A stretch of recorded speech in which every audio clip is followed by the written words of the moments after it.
Anda masih bersama kami di CNN Indonesia Prime News. Wacana penggantian hari libur nasional untuk Lebaran 2020 dinilai sosiolog tidak efektif guna menekan jumlah pemudik di tengah pandemi COVID-19. Arus mudik Lebaran diperkirakan tetap akan terjadi meski pemerintah akan memberlakukan status orang dalam pemantauan atau ODP bagi pemudik yang mudik saat libur Lebaran 2020. Mudik ini dalam rangka menenangkan masyarakat. Rencana penggantian hari libur nasional untuk hari raya mengemuka saat Presiden Joko Widodo memimpin rapat terbatas atau ratas soal pembahasan mudik bersama sejumlah pejabat terkait 2 April 2020. Usulan ini muncul seiring dengan keputusan pemerintah yang tidak melarang aktivitas mudik Lebaran tahun 2020, walaupun pemerintah tetap mengimbau masyarakat untuk tidak mudik di tengah pandemi COVID-19 yang kian meluas. Sosiolog dari Universitas Nasional Jakarta, Sigit Rohadi menilai, wacana penggantian hari libur untuk Lebaran 2020 bukanlah langkah efektif untuk menekan arus pemudik menuju ke kampung halamannya. Meski demikian, Sigit mengapresiasi keputusan pemerintah untuk tidak melarang mudik dan menyebutnya sebagai keputusan yang bijaksana, mengingat tradisi mudik Lebaran yang sudah mengakar kuat di tengah masyarakat Indonesia membuat mudik sulit untuk dihentikan walaupun tengah terjadi pandemi COVID-19. Ya, karena mudik ini sudah menjadi tradisi yang tahunan ya, tradisi berurat berakar. Orang pengen ketemu dengan orang tuanya, pengen ketemu dengan anak-anaknya, pengen ketemu dengan keluarganya. Saya kira pemerintah tidak akan efektif kalau membuat larangan mudik. Mudik tetap akan terjadi, hanya saja mudik tahun ini barangkali polanya berbeda. Kalau pada tahun-tahun sebelumnya kendaraan umum itu yang menjadi andalan, mungkin tahun ini kendaraan pribadi yang akan banyak menjadi andalan. Artinya akan ada pemudik yang menggunakan mobil-mobil pribadi.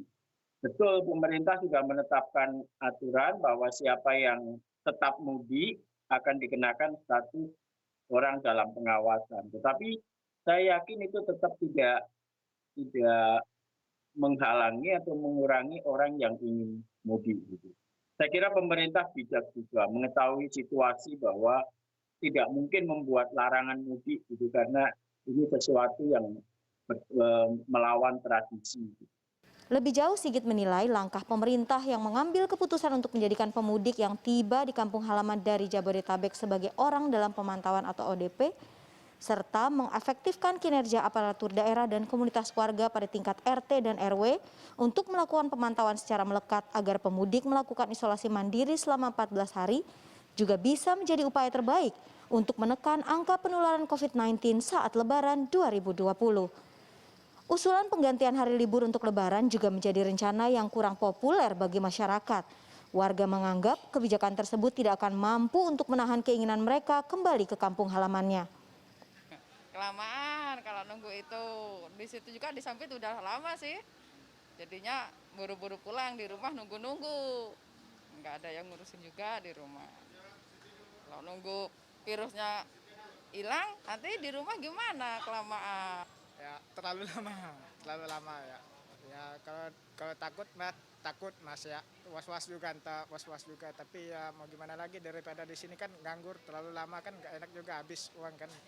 Enak ya, mudik aja Pak.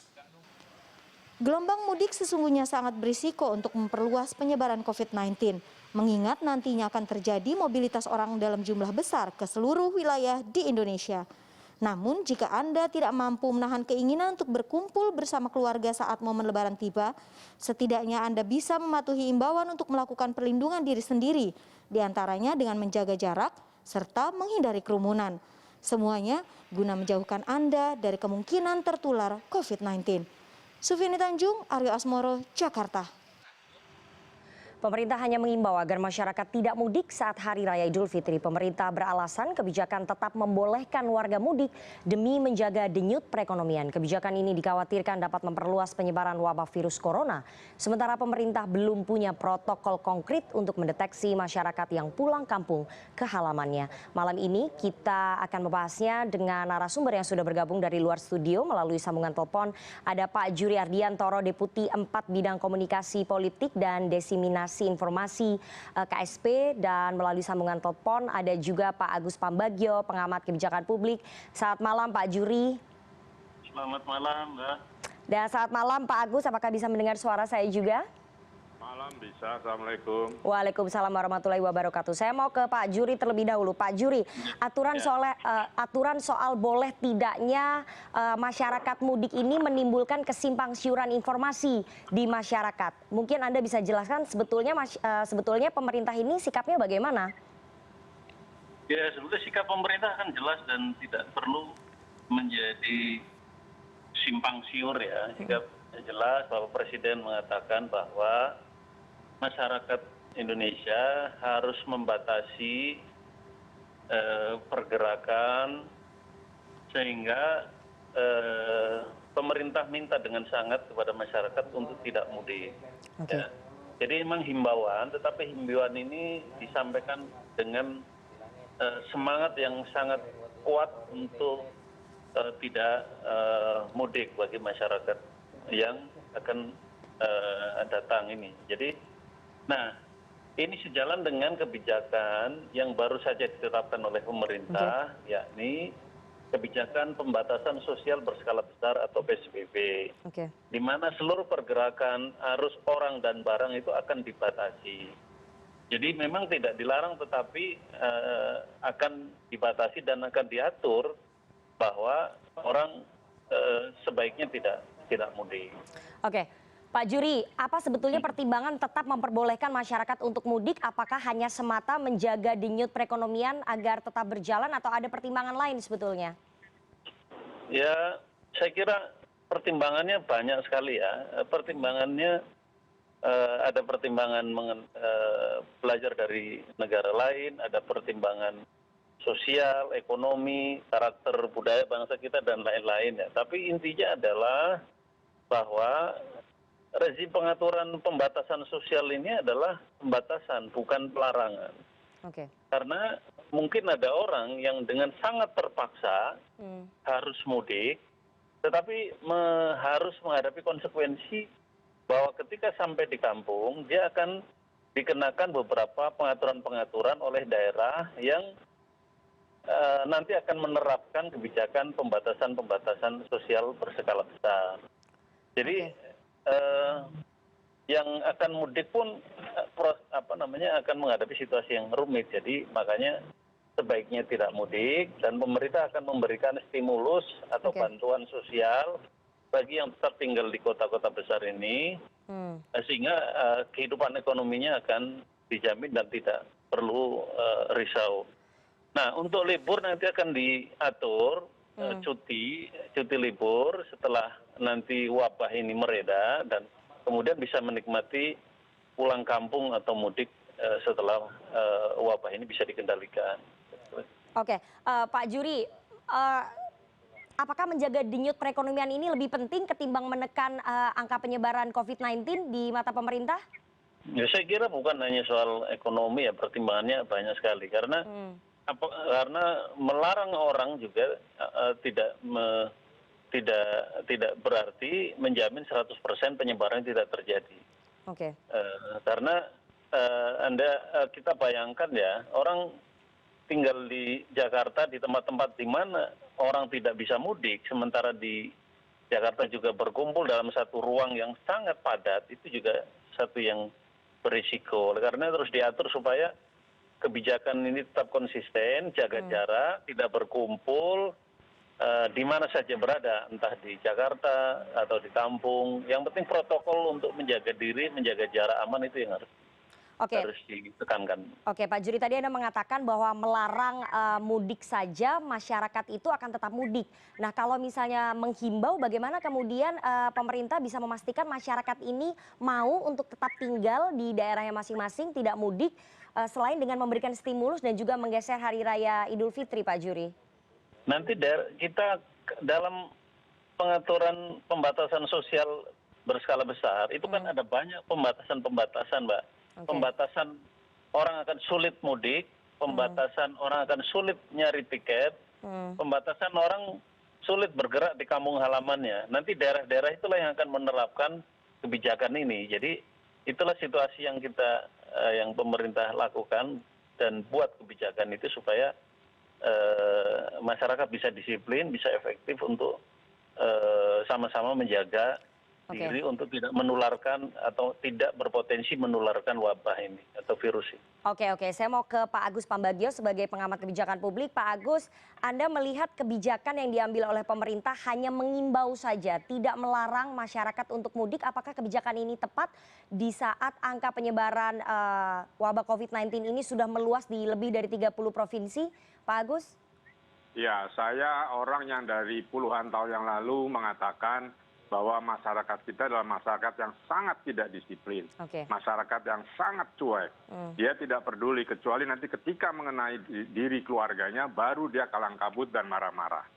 Nah, makanya untuk membiarkan atau tidak melarang, saya terus terang sangat khawatir karena itu pasti mereka akan pergi karena di Jakarta pun sudah tidak bisa hidup. Dalam 2 minggu ini saya monitor pergerakan ekspedisi yang paling banyak adalah motor ke daerah Jawa dan Sumatera. Jadi praktis orang akan pergi. Kalau dilarang, kan kita mau konsentrasikan, semua dilarang. Singapura hari ini kembali menutup karena adanya penambahan penderita.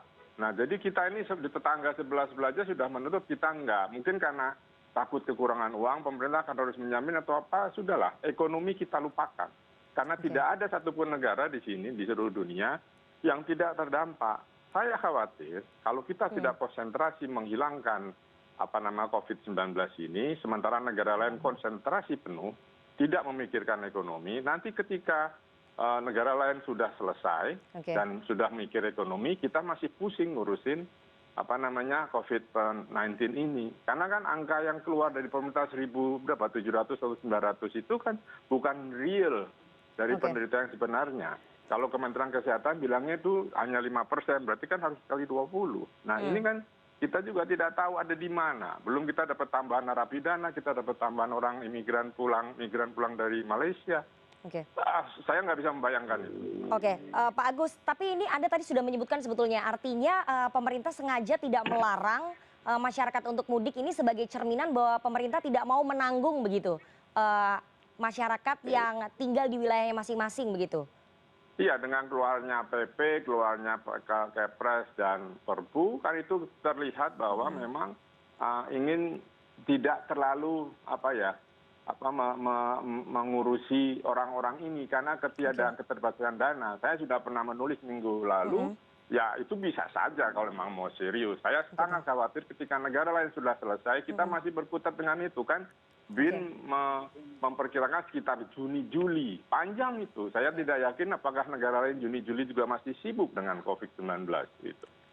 Saya mau ke Pak Juri lagi. Pak Juri, tadi Pak Agus sudah menyampaikan bahwa ada indikasi pemerintah takut kekurangan uang dan ada keterbatasan dana untuk menanggung masyarakat yang tidak mudik sehingga pemerintah sengaja tidak melarang, hanya mengimbau saja masyarakat untuk tidak mudik. Padahal semua negara juga terdampak faktor ekonominya ataupun sektor ekonominya. Bagaimana tanggapan dari Istana?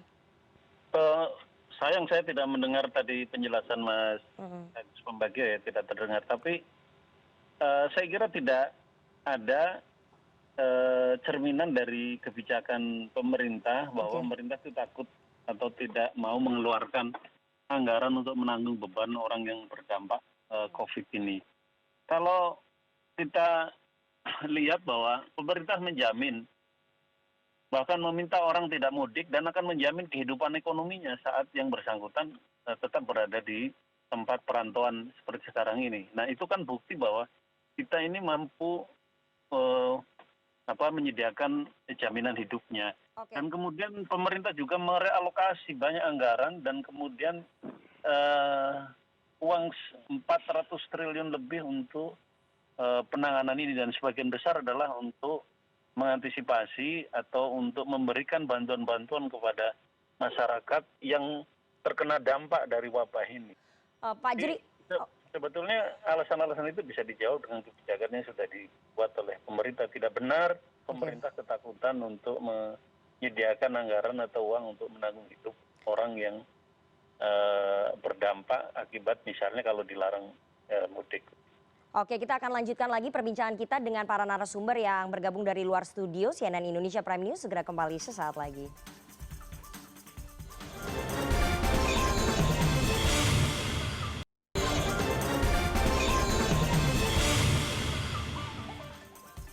Anda masih bersama kami di CNN Indonesia Prime News dan kita akan lanjutkan dialog kita bersama dengan para narasumber yang sudah bergabung dari luar studio. Ada Pak Juri Ardiantoro, Deputi 4 Bidang Komunikasi Politik dan Diseminasi Informasi KSP. Kemudian ada Pak Agus Pambagio, pengamat kebijakan publik, dua-duanya melalui sambungan telepon. Dan saya akan lanjutkan kembali ke Pak Juri. Pak Juri, ini sempat ada perbedaan pernyataan yang disampaikan oleh juru bicara Presiden, yakni Pak Fajrul Rahman, yang mengatakan bahwa Istana membolehkan ataupun tidak melarang masyarakat untuk mudik. Kemudian pada hari berikutnya dibantah oleh Mensesnek Pratikno, mengatakan bahwa pemerintah menghimbau agar masyarakat ini tidak mudik. Ini bagaimana sampai ada perbedaan informasi, perbedaan pernyataan dari lingkaran Presiden, Pak Juri? Ya, substansi pesannya kan sebetulnya sama, hanya penekanannya yang berbeda. Karena memang semangat pemerintah itu seperti yang Pak Mensesnek sampaikan, Pak Pratikno itu, pemerintah itu sangat berkepentingan untuk meminta kepada masyarakat untuk tidak mudik. Jadi pesan intinya di situ. Nah, jadi sebetulnya tidak ada yang kontradiktif gitu loh. Substansinya sama, meminta dengan sangat masyarakat untuk tidak melakukan mudik pada kesempatan di mana wabah ini masih berlangsung, wabah COVID-19 ini. Karena kalau mudik itu kan beresiko untuk menularkan kepada orang yang dikunjungi nanti. Oke Pak Juri, berarti substansinya sama tapi silang pendapat juga terjadi antara Dishub atau Dinas Perhubungan DKI Jakarta yang menerbitkan penghentian layanan bus antar kota antar provinsi di hari yang sama. Kementerian Perhubungan kemudian membatalkan kebijakan tersebut. Artinya terjadi silang pendapat antara pengambil kebijakan. Ini bagaimana? Tidak ada surat Kementerian Perhubungan untuk menghentikan. Adanya adalah surat rekomendasi untuk pemerintah daerah atau jajaran perhubungan, jika kebijakan pembatasan sosial berskala besar ini dijalankan, maka antisipasinya adalah melakukan pembatasan-pembatasan atas arus orang dan barang melalui moda-moda transportasi itu. Jadi itu kan rekomendasi. Namanya rekomendasi itu tentu bisa dijalankan atau tidak. Sementara pemerintah daerah DKI sendiri kan belum secara resmi menerapkan atau memberlakukan kebijakan pembatasan sosial berskala besar itu PSBB. Karena proses itu kan harus dijalani dulu, baru kemudian melakukan pembatasan-pembatasan baik arus orang maupun barang, termasuk di dalamnya adalah moda transportasi. Itu yang sebetulnya terjadi. Saya ke Pak Agus Pambagio. Pak Agus? Ya, Pak Agus, tadi sudah dijelaskan oleh Pak Juri bahwa sebetulnya tidak terjadi silang pendapat karena substansinya sama.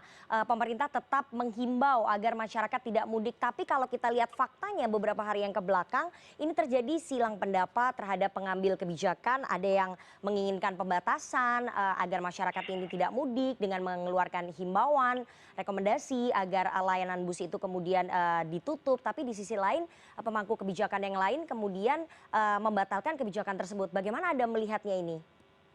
Ya, ini kan itu satu bahwa pertama memang tidak jelas sebetulnya mau kemana. Kan awalnya minggu lalu saya sempat berkomunikasi dengan Pak Mahfud dan sebagainya. Itu kan mau ada PP untuk karantina.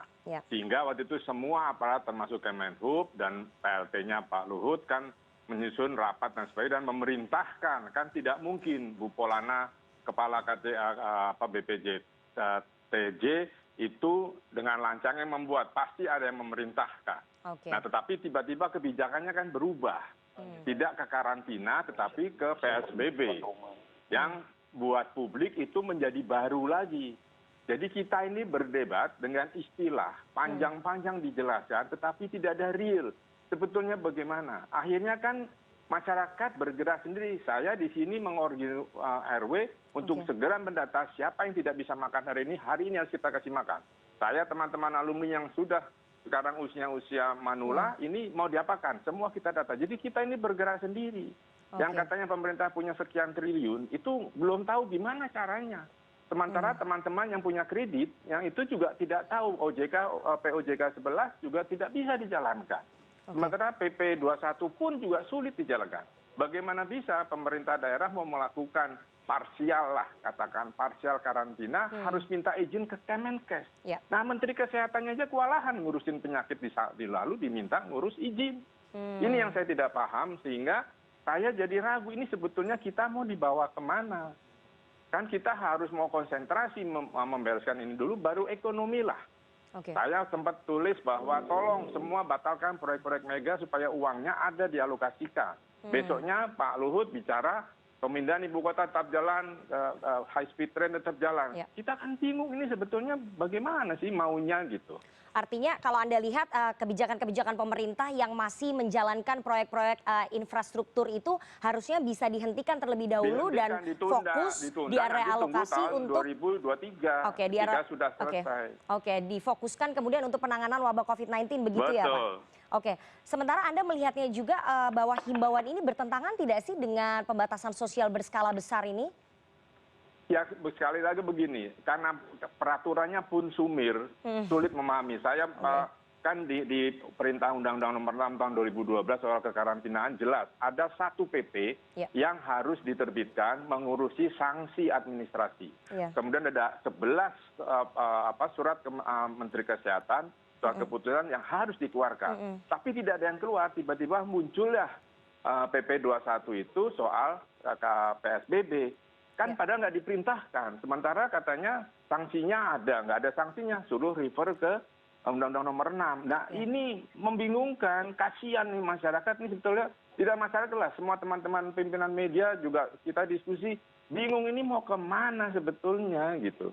Oke, saya mau bertanya ke Pak Juri, menanggapi tadi yang sudah disampaikan oleh Pak Agus Pambagio bahwa ini peraturannya sumir, kebijakan pemerintah itu sumir, masyarakat bingung sebetulnya mau dibawa kemana karena tidak ada yang jelas sebetulnya peraturan dari yang sudah dikeluarkan oleh pemerintah. Bagaimana Anda menjawabnya Pak Juri? Yang tidak jelas yang bagaimana, yang mana? Yang PP 21. Yang PP 21 Pak. Ya kadang-kadang yang membuat tidak jelas kan kita ini kan para elit ini dan Loh bukan, PP pemerintah 21 itu kan perintahnya katanya dari Undang-Undang Nomor 6. Memang peraturan pemerintah tentang pembatasan sosial berskala besar ini kan baru PP, baru payung yang masih mengatur secara umum. Lah undang-undangnya apa yang nanti pemerintah daerah yang akan menerapkan setelah mendapatkan surat keputusan dari Menteri Kesehatan untuk memberlakukan kebijakan pembatasan ini. Loh PP kok muncul sendiri Pak? Mana induknya Pak? Oke Pak, satu-satu Pak, sebentar. Bagaimana Pak Juri? Ya, nah kalau nanti daerah sudah ditetapkan sebagai daerah yang memberlakukan pembatasan sosial, maka kebijakan ini nanti akan diterapkan di daerah dan akan merinci mana yang boleh dilakukan oleh masyarakat, mana yang tidak boleh dilakukan. Fasilitas umum apa yang boleh digunakan, fasilitas umum mana yang tidak boleh digunakan, jalur-jalur transportasi mana yang bisa dilalui, mana yang tidak bisa dilalui. Semua akan secara detail ditetapkan oleh pemerintah daerah dan kemudian itu harus diikuti oleh masyarakat. Jadi kita tunggu saja penerapannya. Kalau hanya membaca PP-nya memang masih bersifat umum ya, karena kan situasi darurat PP itu memuat prinsip-prinsip umumnya dan kemudian nanti akan didetailkan di dalam penerapan di lapangan oleh pemerintah daerah. Oke, Pak Agus, silakan kalau mau ditanggapi bagaimana? Ya gini, PP itu kan harus ada induknya, yaitu undang-undang. Oke, coba kita lihat di PP 21 tahun 2020 ini. Di menimbangnya itu tidak disebut undang-undang mana yang mau dipakai. Lalu katanya juru bicara waktu saya hadir di sebuah stasiun TV, katanya itu induknya ke Undang-Undang Nomor 6 2018. Saya cari di 26 itu tidak ada perintah untuk membuat PP kecuali PP sanksi administrasi. Lalu PP ini di mana berdirinya? Lalu gimana mau menjalankannya? Karena Undang-Undang 6 itu ada satu PP yang harus diterbitkan dan 11 surat keputusan Menteri Kesehatan yang harus dibuat. Nah sekarang ini induknya kemana? Sanksinya kemana? Orang diatur tanpa ada sanksi atau denda. Contoh saja, perda ganjil genap di Jakarta itu ada sanksinya 500.000. Ini nggak ada, lalu siapa yang mau mengikuti? Oke. Kita semua bingung bacanya, dan saya sudah kirimkan statement itu kemana-mana bahwa kita bertanya, ini sebetulnya PP 21 nginduknya kemana? Gitu. Oke. Karena di menimbangnya tidak ada itu menginduk kemana. Oke, Pak Juri, apakah bisa mendengar tadi penjelasan dari Pak Agus? Jadi itu Pak Agus mengatakan bahwa PP nomor 21 tahun 2020 itu membingungkan, induknya kemana? Harusnya menginduknya ke Undang-Undang nomor 6 tahun 2018 tentang karantina kesehatan. Dan tadi juga Pak Agus Pambagio menyebutkan bahwa untuk peraturan yang tidak ada sanksinya itu agak sulit masyarakat untuk mengikuti, begitu. Ya begini, makanya saya ingin dialog ini saling mendengar. Saya sama sekali tidak mendengar penjelasan Mas Agus Pambagio. Jadi apa yang tadi disampaikan saya tidak mendengar. Tapi kalau misalnya soal itu begini. Jadi sebelum peraturan pemerintah ini ditetapkan, pemerintah telah menetapkan lebih dahulu Kepres. Kepres tentang keadaan kedaruratan kesehatan masyarakat. Jadi sebetulnya pemerintah sudah menetapkan sekarang dalam masa kedaruratan kesehatan masyarakat. Tindak lanjut dari kedaruratan itu muncullah peraturan pemerintah tentang salah satu bentuk kedaruratan, yakni pembatasan sosial berskala besar. Nah kemudian apakah tidak ada sanksi? Memang peraturan pemerintah ini tidak memuat secara rigid mengenai sanksi. Tapi jangan lupa bahwa peraturan pemerintah ini menginduk juga kepada Undang-Undang nomor 6 tahun 2018 tentang kekarantinaan kesehatan yang di dalamnya mengatur mengenai sanksi jika ada pelanggaran atau pihak-pihak yang menghalangi pelaksanaan kebijakan ini. Jadi jangan dipisah antara PP ini dengan Undang-Undang 6 tahun 2018. Jadi dalam PP itu dijelaskan itu harus atau merujuk kepada ketentuan yang ada di dalam Undang-Undang 6 tahun 2018 yang memuat tentang sanksi. Oke, Pak Juri, kita kembali fokus lagi. Tadi Anda sudah menyebutkan bahwa Presiden sudah menerbitkan Kepres nomor 11 tahun 2020 tentang kedaruratan kesehatan masyarakat. Artinya memang saat ini kondisi kesehatan di Indonesia itu mengalami kedaruratan. Tapi kalau memang mengalami kedaruratan, kenapa kemudian pemerintah tidak melarang saja masyarakat untuk mudik? Kenapa hanya mengimbau? Padahal tahu bahwa itu bisa menimbulkan penyebaran yang lebih luas untuk wabah COVID-19, Pak Juri. Jadi kedaruratan itu ada 4 jenis ya. Satu kebijakan terkait dengan kedaruratan. Dan itu bisa dilihat dari Undang-Undang Kekarantinaan Kesehatan. Yakni karantina rumah sakit, karantina wilayah, dan pembatasan sosial berskala besar. Pemerintah sampai hari ini tidak melihat atau belum berpikir untuk melakukan karantina wilayah. Karena banyak pertimbangan yang harus dipikirkan. Yang diambil adalah pelaksanaan pembatasan sosial berskala besar. Jadi Mbak, pembatasan sosial berskala besar ini juga adalah salah satu bentuk kekarantinaan yang merujuk pada keputusan Presiden atau pemerintah bahwa situasi sekarang adalah situasi darurat kesehatan. Jadi itu hanya satu pilihan dan cara yang menurut pemerintah lebih efektif untuk menangkal penyebaran wabah ini ketimbang kebijakan yang lain seperti karantina wilayah. Oke, Pak Agus, Anda ingin menanggapi mendengar penjelasan tadi dari Pak Juri bahwa pemerintah tetap berpegang pada Undang-Undang nomor 6 tahun 2018, di situ disebutkan sebetulnya ada sanksi-sanksinya. Saya sebutkan ini nggak ada, sanksinya itu di pasal 48 ayat 6 harus dibuat PP-nya. Nah, PP yang muncul bukan PP soal sanksi, tapi PP-nya PP soal PSBB. Jadi kan bingung. Kemudian di PSBB-nya tidak ada sanksinya, suruh merajuk ke 6. Nah, waktu di pembukaan menimbangnya itu tidak ditulis Undang-Undang 6-nya atau tadi katanya Kepres. Nah, sekarang Kepres sama PP tinggi mana kan jadi bingung orang. Jadi sebetulnya ini saya nggak ngerti, padahal yang membuat juga orang-orang pandai, cerdik cendekia, tetapi kita nih pakai aturan inilah tata cara pembuatan peraturan perundang-undangan nomor 12 tahun 2011. Itu harus diikuti. Nah ini nggak jelas, jadi akhirnya saya yakin tidak bisa dijalankan. Bagaimana mau menjalankan? Bagaimana Menteri Kesehatan harus menerima surat dari ratusan kota dan daerah. kabupaten untuk Ya, minta ya. izin Ya. PSBB-nya. Ini saya sudah hitung kemarin Anies Gubernur Jakarta memasukkan. Hari ini belum ada kabar. Saya lagi pantau berapa lama Pak Menkes mengeluarkan surat ini untuk persetujuan. Sudah keburu banyak yang mati. Oke, Pak Agus. Ya, Pak Agus. Jadi menurut Anda pemerintah bisa tidak sih memastikan bahwa warga yang mudik itu kemudian tidak menyebarkan wabah COVID-19? Caranya? Gimana caranya? Ngawasinya bagaimana, ribuan orang diawasi. Pemerintah daerah pun pusing, mau Forpinda, mau aparat-aparatnya mengawasi. Orang mudik itu kan punya liburnya 14 hari kerja misalnya. Terus mudik 14 hari suruh di karantina. Lah kapan mudiknya? Kapan ketemunya sama orang tua? Jangan-jangan kita bisa menyebabkan kematian pada orang tua kita karena kita membawa penyakit. Oke, konkretnya Jadi pemerintah harus apa, Pak? Ya, yang konkretnya. melarang mudik. Oke. Susah amat sih. Ini kita gawat ini sudah. Kalau kita mudik ke orang tua kan jauh lebih tua dari kita, kan berbahaya. Usia 60 tahun ke atas. Oke. Jadi ngapain cari risiko baru? Sekarang ini sudah hampir 2.000 orang. Kalau kali 20 sudah 40 ribu, iya. Oke. Jadi ini nggak main-main gitu. Oke, terima kasih Pak Agus. Kita ke Pak Juri. Pak Juri, bagaimana sebetulnya prosedur pemerintah untuk memastikan warga yang pulang mudik itu tidak menyebarkan wabah COVID-19? Tadi Pak Agus sudah mengatakan bahwa bagaimana pemerintah bisa mengawasi ratusan ribu orang yang pulang ke kampung halamannya masing-masing dan tidak menyebarkan wabah itu ke lingkungan sekitarnya. Ya, saya sebetulnya pengen mendengar ini Pak Agus supaya lebih pas saya menjawabnya.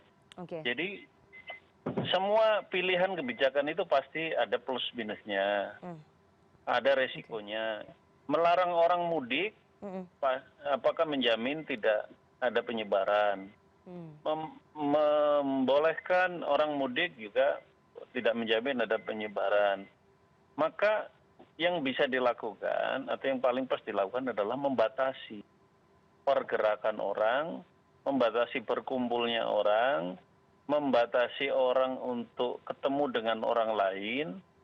Nah itu yang kebijakan yang kita ambil, dan physical distancing inilah yang sebetulnya menjadi spirit utama bagi pemerintah untuk menjalankan kebijakan menahan, mengatasi penyebaran virus COVID-19 ini.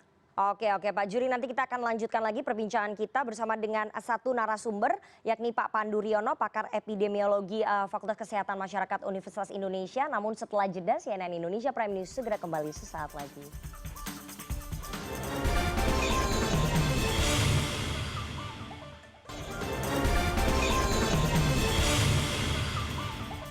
Anda masih bersama kami di CNN Indonesia Prime News dan kita akan lanjutkan lagi perbincangan dialog kita bersama dengan para narasumber yang sudah bergabung dari luar studio melalui sambungan telepon. Ada Pak Juri Ardiantoro, Deputi 4 Kantor Staf Presiden, dan juga baru saja bergabung bersama dengan kita Bapak Pandu Riono, pakar epidemiologi Fakultas Kesehatan Masyarakat Universitas Indonesia. Saya mau ke Pak Pandu terlebih dahulu. Tadi sudah ada perbincangan ataupun diskusi antara Pak Juri dengan Pak Agus Pambagio, pengamat kebijakan publik. Ada pro dan kontra di situ atas kebijakan pemerintah yang hanya mengimbau saja masyarakat untuk tidak mudik ke kampung halamannya masing-masing pada saat Hari Raya Idul Fitri. Kalau menurut Anda dari aspek penyebaran, bagaimana kemudian bisa memastikan bahwa masyarakat yang tetap memutuskan untuk mudik, artinya tidak dilarang dan mereka tetap nekat untuk mudik, kemudian tidak menyebarkan wabah itu ke lingkungan sekitarnya, Pak Pandu? Ya, kalau menurut saya sih harus dilarang.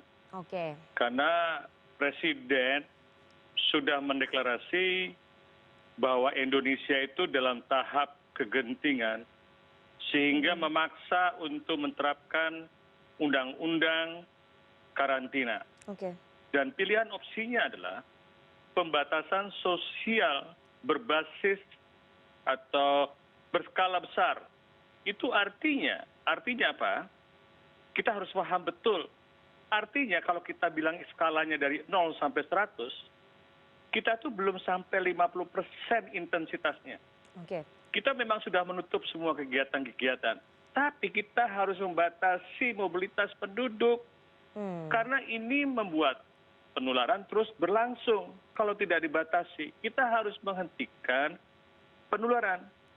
Sense of emergency-nya adalah banyak orang tidak paham bahwa virus ini berbeda dengan virus-virus yang sebelumnya, yaitu penularnya 90% tidak bergejala, sehat, gejalanya ringan. Dan kalau ini dibiarkan, kita artinya membiarkan virus itu terus memudahkan berpindah ke wilayah lainnya dan menularkan pada penduduk-penduduk tempat kita pulang kampung kalau mudik. Kepada siapa kita pulang kampung? Kepada orang tua kita, pada saudara-saudara kita. Artinya kita membawa virus, kita nggak tahu ya mudik gimana, itu akan menimbulkan masalah besar. Yang kita khawatirkan setelah mudik adalah peningkatan gelombang kedua daripada kasus-kasus yang sudah akan terjadi ini. Ini harus dipikirkan, dilarang, dan tegas-tegas dilarang kalau mau melaksanakan undang-undang karantina. Dan undang-undang karantina kalau negara tidak melakukan, itu artinya dia tidak bisa menerapkan undang-undang yang dibuat oleh pemerintah. Oke, Pak Pandu, tadi Anda mengatakan dengan hanya mengimbau, apakah kemudian dengan hanya mengimbau untuk tidak mudik bisa membatasi pergerakan masyarakat, Pak? Tidak bisa. Undang-undang mengatakan pemerintah harus bisa memaksakan itu berjalan. Karena undang-undang itu bilang untuk mencegah perluasan penularan. Baca lagi deh undang-undangnya. Karena saya yang terlibat juga dulu pada awal-awal penyusunan penyempurnaan undang itu. Jadi kata-kata kita persis betul. Yang disebut pembatasan sosial itu adalah benar-benar membatasi. Kalau mau 100% intensitasnya, itu benar-benar menghentikan total. Tapi kan kita tidak mau ke sana. Kita tidak mau ke sana. Karena itu sama dengan lockdown tanpa disadari. Kita ingin sekitar 50-70% aja intensitas pembatasan itu. Sehingga kehidupan normal itu masih berjalan dengan biasanya. Sehingga masyarakat juga tidak gelisah, tidak ada gejolak sosial. Dan kemudian pemerintah mendukung dengan jaminan sosial ekonomi. Itu yang harus dilakukan. Jangan dibiarkan mudik lah. Tapi kan ini kemudian pemerintah sudah tidak melarang ya, hanya mengimbau saja. Artinya bukan melarang tapi hanya mengimbau agar masyarakat tidak mudik. Menurut Anda, apakah kemudian bisa memastikan bahwa masyarakat yang mudik ke kampung halamannya masing-masing dan menjadi ODP, mereka mau mengisolasi diri selama 14 hari, Pak? Itu disangsikan? Tidak mungkin. Itu artinya kita lepas tangan kepada pemerintah daerah. Pemerintah daerah kapasitasnya terbatas. Kita membuat masalah baru di daerah. Beberapa daerah mungkin sudah melihat menjadikan Runusawa untuk menjadi pusat isolasi dan sebagainya. Tapi janganlah membuat masalah yang sudah kita bisa harus kontenin, meluas ke daerah-daerah. Jangan bermain-main dengan bahaya penularan corona. Pak Juri, apakah Anda bisa mendengar penjelasan dari Pak Pandu tadi? Enggak, saya enggak mendengarkan.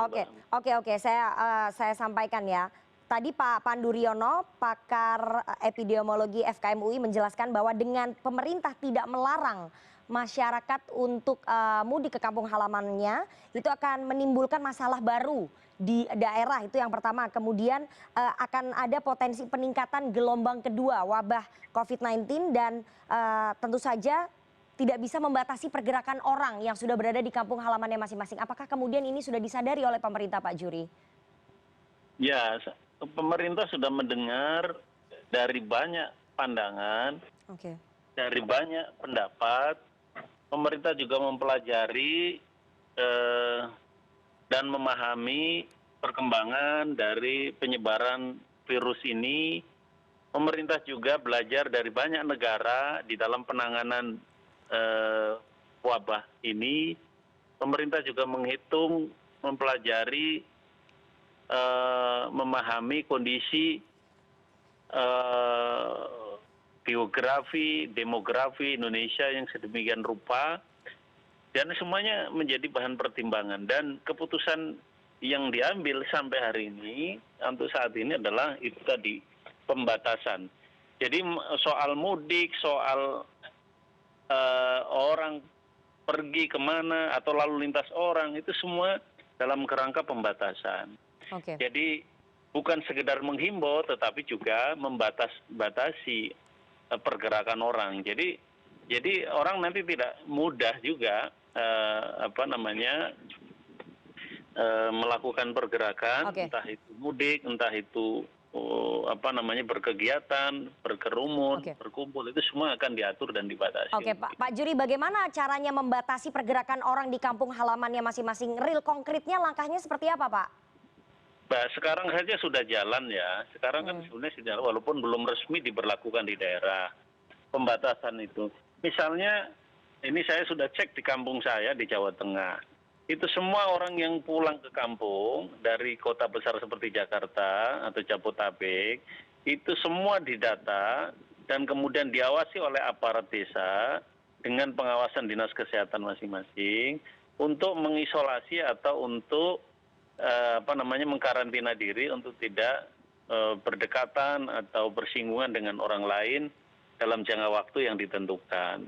Nah, itu semua sudah dilakukan. Nanti kalau daerah ini sudah memberlakukan pemberlakuan pembatasan sosial berkelanjutan secara resmi yang sudah ditetapkan oleh Menteri Kesehatan, maka aparat keamanan pun, Satpol PP, aparat pemerintah di daerah akan bekerja turun tangan semua untuk mengawasi, membatasi semua aktivitas orang. Jadi itu yang nanti akan dilakukan di daerah. Artinya bebannya ada di tangan pemerintah daerah, begitu Pak Juri? Ya, memang kebijakan pembatasan sosial berkelanjutan ini, Mbak, akan ditetapkan di daerah masing-masing. Jadi dan tidak semua daerah nanti akan menetapkan kebijakan ini. Nah, daerah-daerah yang dengan pertimbangan tertentu menurut undang-undang dan peraturan pemerintah akan diusulkan atau akan ditetapkan oleh Menteri Kesehatan, dan daerah inilah yang akan bekerja untuk melakukan pembatasan-pembatasan di sana, gitu. Oke, Pak Juri, siapa yang bisa menjamin sebetulnya masyarakat yang sudah pulang ke kampung halamannya masing-masing mereka tetap tinggal di rumah sebagai ODP selama 14 hari? Kalau tadi Anda mengatakan bahwa pemerintah daerah akan mendata, kemudian Satpol PP dan juga polisi akan dilibatkan. Apakah itu kemudian bisa terjadi di semua wilayah? Karena pada saat Hari Raya Idul Fitri akan ada jutaan orang yang pulang ke kampung halamannya masing-masing. Iya, Mbak, jutaan orang itu kan juga akan menyebar di seluruh pulau di Indonesia. Kita punya aparat yang cukup lah untuk bekerja, mengawasi, membatasi, dan mengkoordinasi. Ada aparat pemerintah, ada kepolisian, ada TNI, ada aparat desa, dan lain-lain. Jadi kalau Anda bertanya jaminan apa, ini kan bukan soal transaksi utang piutang sehingga harus ada jaminan. Jaminannya adalah bahwa pemerintah telah membuat kebijakan, seluruh aparat pemerintah akan bekerja, seluruh sumber daya pemerintah yang dimiliki juga dikerahkan untuk mendukung kebijakan ini, dan meminta kepada masyarakat untuk membantu mensukseskan kegiatan ini. Kalau masyarakat juga disiplin dan bisa mengikuti apa yang menjadi kebijakan pemerintah untuk menjaga jarak, untuk membatasi pergerakan, untuk membatasi ketemu orang, maka penyebaran ini akan bisa dikendalikan. Oke, Pak Pandu, Anda bisa mendengar penjelasan dari Pak Juri? Nggak bisa. Pak Pandu? Iya, nggak dengar. Oke. Tadi Pak Juri sudah menegaskan bahwa nanti yang akan memiliki tanggung jawab untuk bisa memantau masyarakat yang pulang ke kampung halamannya masing-masing, salah satunya adalah pemerintah daerah, dibantu oleh Satpol PP, polisi, dan juga TNI. Artinya seluruh aparat penegak hukum kita akan dilibatkan untuk mengawasi masyarakat yang jutaan pulang ke kampung halamannya masing-masing. Apakah itu bisa, Pak, dilaksanakan untuk menekan angka penyebaran? Kenapa sih kok memilih jalan yang sulit? Jalan yang mudah itu adalah mengedukasi masyarakat agar jangan mudik. Itu cara yang paling mudah. Pilih cara yang paling mudah, paling murah, dibandingkan kita harus mengerahkan semua aparat dan membiarkan masyarakat. Oke, Pak Pandu. Ya. Halo? Halo? Oke, ya silakan dilanjutkan Pak Pandu. Iya, jadi pilihlah cara yang paling mudah, Pak. Jangan pilih jalan yang sulit dan belum tentu bisa tercapai. Karena dalam perjalanan itu pulang kampung, dia itu bertemu dengan banyak orang dan sudah menularkan atau dia tertular dari orang-orang selama perjalanan. Dan itu tidak dimungkinkan kalau Bapak mengerti konsep pembatasan sosial berskala besar. Salah satu adalah pembatasan mobilitas penduduk. Ya. Jadi itu sudah diamanatkan undang-undang dan itu yang harus dikerjakan. Jangan memilih jalan-jalan yang tidak mudah dikerjakan dan membuat kita berisiko sekali terjadi penyebaran corona. Kalau sudah terjadi, sudah banyak yang kena, sudah banyak yang meninggal, kita nggak bisa cegah lagi, mumpung kita bisa cegah. Ini loh amanatnya, pesannya. Janganlah bermain-main dengan corona, seakan-akan kita bisa mengkontrol semuanya. Tidak bisa, percaya deh. Itu pesan dari saya. Terima kasih. Oke, Pak Juri, tadi Pak Pandu Riono mengatakan bahwa kenapa sih sebetulnya pemerintah memilih cara yang sulit? Kenapa tidak memilih cara yang mudah? Karena itu akan sulit sekali untuk bisa mengetrace ataupun memantau pergerakan masyarakat yang mudik pulang ke kampung halamannya masing-masing, terutama pada saat mereka dalam perjalanan. Siapa saja yang sudah berkontak ataupun berkomunikasi dengan mereka, itu yang akan sulit sebetulnya untuk kontak tracing-nya, Pak Juri. Halo, ini saya. Ya, Pak Juri. Halo. Ya, Pak Juri. Ya. Ya, Pak Juri. Tadi ya, Pak. Tadi saya sepintas mendengarkan penjelasan Pak Pandu di ujungnya. Nah, Pak Pandu benar. Memang peraturan pemerintah dan undang-undang yang disebut dengan pembatasan sosial berskala besar itu ya pembatasan. Nah, harus dibedakan pembatasan dengan pelarangan ya. Kalau misalnya ditakutkan orang akan naik bus, naik kapal rame-rame, di situ ada kontak fisik. Nah, makanya dilakukan pembatasan. Nanti yang dibatasi tidak hanya orang berkumpul, yang dibatasi juga adalah barang, yang dibatasi adalah angkutan transportasi, yang dibatasi.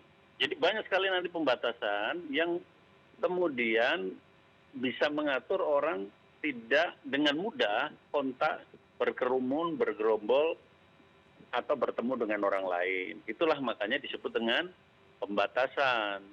Nah, pembatasan itu tidak bisa serta-merta dianggap sebagai pelarangan karena ada ada sektor-sektor lain atau kegiatan-kegiatan orang lain yang tidak bisa dilarang orang untuk keluar satu wilayah tertentu. Oke, artinya pemerintah akan mengeluarkan banyak kebijakan soal pembatasan yang cukup rumit begitu untuk membatasi pergerakan orang. Ya tidak, bukan cukup rumit, tapi pembatasan yang bisa membatasi pergerakan orang. Oke, contohnya konkretnya seperti apa sih Pak? Apakah kemudian dalam bus itu hanya dikurangi misalnya 40 kapasitasnya dikurangi menjadi 20 atau bagaimana Pak? Ya misalnya tidak ada tidak ada bus yang melayani orang untuk mudik, itu kan bisa. Tidak ada penjualan tiket, misalnya kan bisa. Nanti kita akan lihat, ini belum jadi keputusan. Itu misalnya, ya kan? Misalnya tidak ada penjualan tiket pesawat. Nah, itu kan semua adalah jenis-jenis pembatasan yang bisa dilakukan.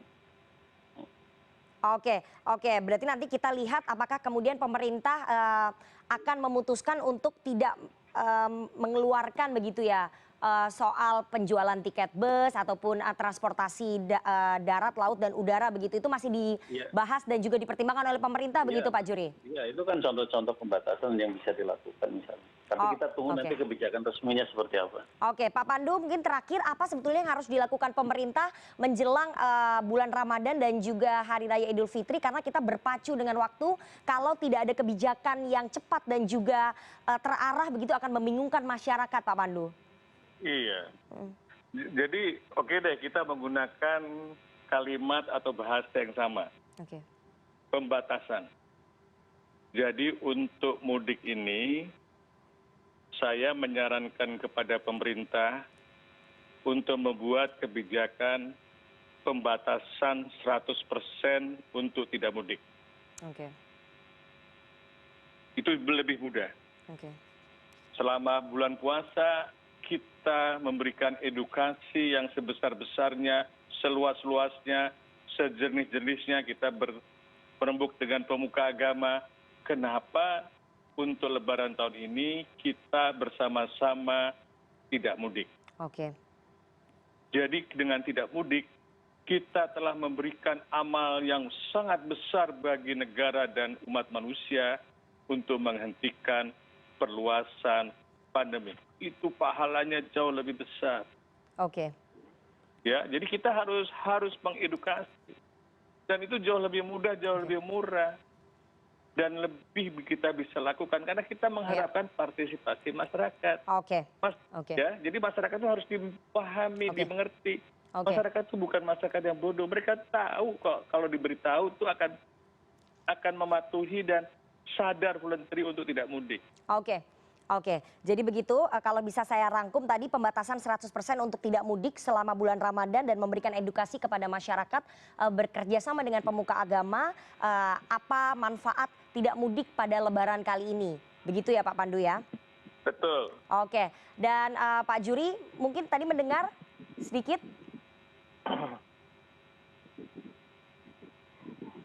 Oke, dan demikian perbincangan kami dengan para narasumber yang sudah bergabung di luar studio. Dan semoga pemerintah memiliki formula dan juga langkah yang cepat untuk menegaskan boleh tidaknya sebetulnya masyarakat untuk mudik untuk membatasi pergerakan manusia ataupun pergerakan masyarakat menjelang Hari Raya Idul Fitri dan menekan angka penyebaran wabah COVID-19.